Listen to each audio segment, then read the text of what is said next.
নমস্কার বন্ধুরা, দেখুন আমার হাতে কি আছে। এই হচ্ছে নোটিশ। এসআইআরের জন্য লজিক্যাল ডিসক্রিপেন্সির জন্য আমার কাছে নোটিশ এসছে। লজিক্যাল ডিসক্রিপেন্সি মানে তথ্যর কিছু প্রবলেম আছে, মিসম্যাচ আছে। আমার ক্ষেত্রে নোটিশ এসছে।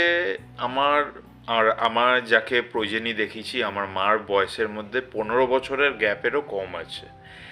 মানে আমার আর আমার মায়ের বয়সের মধ্যে 15 বছরের পার্থক্যেরও কম আছে। জানি না এই তথ্যটা ওনারা কোথা থেকে পেয়েছেন, কিন্তু এর ভিত্তিতে আমার কাছে যেমন কি আপনাদের দেখালাম নোটিশ এসেছে। তো আমাকে যেতে হবে হিয়ারিংয়ের জন্য। এবার প্রশ্ন হচ্ছে 1,34,00,000 মতো এমনি লজিক্যাল ডিসক্রিপেন্সির নোটিশ সার্ভ করা হয়েছে। ভবিষ্যতে আরও এমনি নোটিশ সার্ভ করা হতে পারে। এইবার জানার বিষয় যে এত এত নোটিশ আসছে কেন, কারণ আমার আর আমার মায়ের মধ্যে প্রায় 21-22 বছর 23 বছরের মতো ডিফারেন্স তো আছেই। তো আমার তো ওই লজিকে আমার তো এই প্রবলেমের জন্য নোটিশ আসার কথা না, কারণ 15 বছরের বেশি পার্থক্য আছে আমার আর আমার মায়ের বয়সের মধ্যে, যাকে আমি প্রয়োজনী দেখিয়েছিলাম এই এসআইআরে। কিন্তু তাও এসছে কারণ এই যে তথ্যটা মিলানো হয়েছে এটা এআই এর মাধ্যমে মিলানো হয়েছে, কোনো মানুষ এটা মিলায়নি।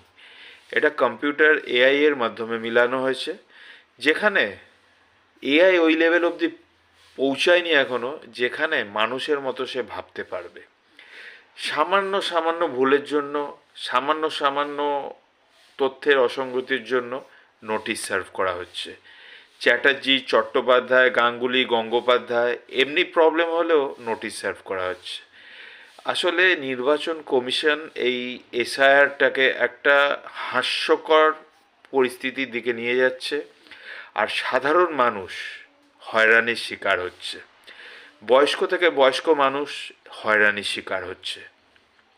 বন্ধুরা, আপনাদের এই ধরনের নোটিশ এখন অবধি এসছে কিনা কমেন্ট করে জানাবেন। আর এই এসআইআর সম্পর্কে আপনাদের কি ধারণা? আদেও কি এই এসআইআরটা সুস্থভাবে নির্ভুলভাবে সম্পন্ন হবে? আদেও কি পশ্চিমবঙ্গে সুস্থভাবে এসআইআর কমপ্লিট করা সম্ভব? আপনারা কমেন্ট করে অবশ্যই জানাবেন।